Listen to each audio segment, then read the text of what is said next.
Today we're taking a look at the new Fire TV user interface. Now Amazon recently started rolling this out. It's going very slowly. A few of my devices got this, others did not. And you're kind of at the mercy of Amazon on when to get it. Even if you go into the system settings about and hit update, some of my devices still say they can't get the new one, even though they are, for instance, my second generation Fire TV stick doesn't have it.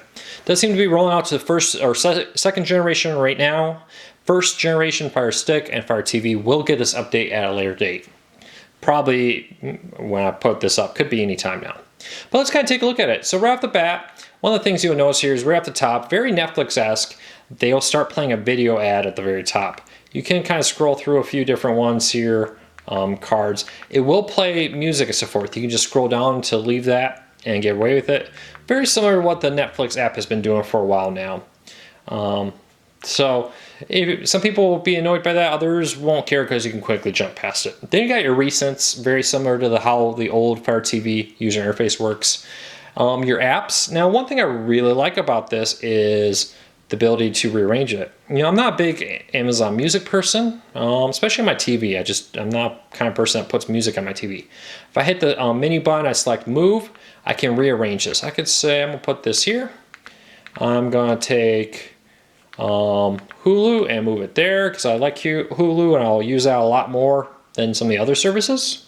So I can rearrange that. Past that becomes very Netflix-esque.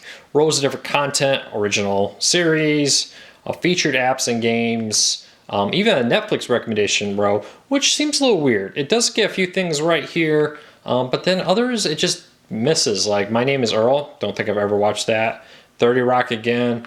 Parks and Recreation, maybe seen a couple times a few years ago. Then it promotes all kinds of content, again, pushing a lot of Amazon Prime services. But if you go all the way back to the top and press up once, you can select your videos, movies, titles, similar to what you got on the previous user interface. My thing is with the videos though, one complaint is right off the bat will show you your watch list, which is nice. Then it'll show your video library. Wish this was two rows again, one for video movies, one for TV shows, but they don't, just one long row. They remove the text from the images. So for example, SG1, here season 8 and season 7, no indication of that until I stop on it. So if I'm looking for a specific season, I either need to memorize what the cover art is or I need to stop on each one. You know, just kind of a little thing. The older version would have had some text on that. I keep on going down. So yeah, it does seem like they've changed the library art for some of these shows. Keep on going. Now it goes into Amazon content, originals, Netflix, and so forth, which I don't really consider this my videos or your videos. To me, when I go to your videos, I just want to see the stuff I own. And I own quite a bit. I own about 100 seasons of movies here over the last many years we've been buying on Amazon Video. I've collected a nice library. This is really not the best way to go through 100 different shows and movies. Amazon needs a better way. I don't know if they just don't think people really will buy that much content, but I'd like to stock up. You know, Garfield Christmas, I buy that once a year. I like to watch it. You know, it just kind of hides a lot of this. I wish they would go back to the way the Roku app used to have it, which was a row for TV shows and a row for movies. So that's my one pet peeve. I wish that your videos was just your content, maybe the watch list, but the Amazon Prime originals, all that stuff that is really not mine. I've never watched Mozart in the Jungle or Man in the High Castle. Want to see Man in the High Castle, just haven't got there. So I don't think it should be in my list there. And then movies, it starts right off with recommended channels. You know, it seems more about selling me stuff than it does really about showing me stuff. You know, you think it would be right here at the top, all the movies you own, or movies in your watch list would be cool.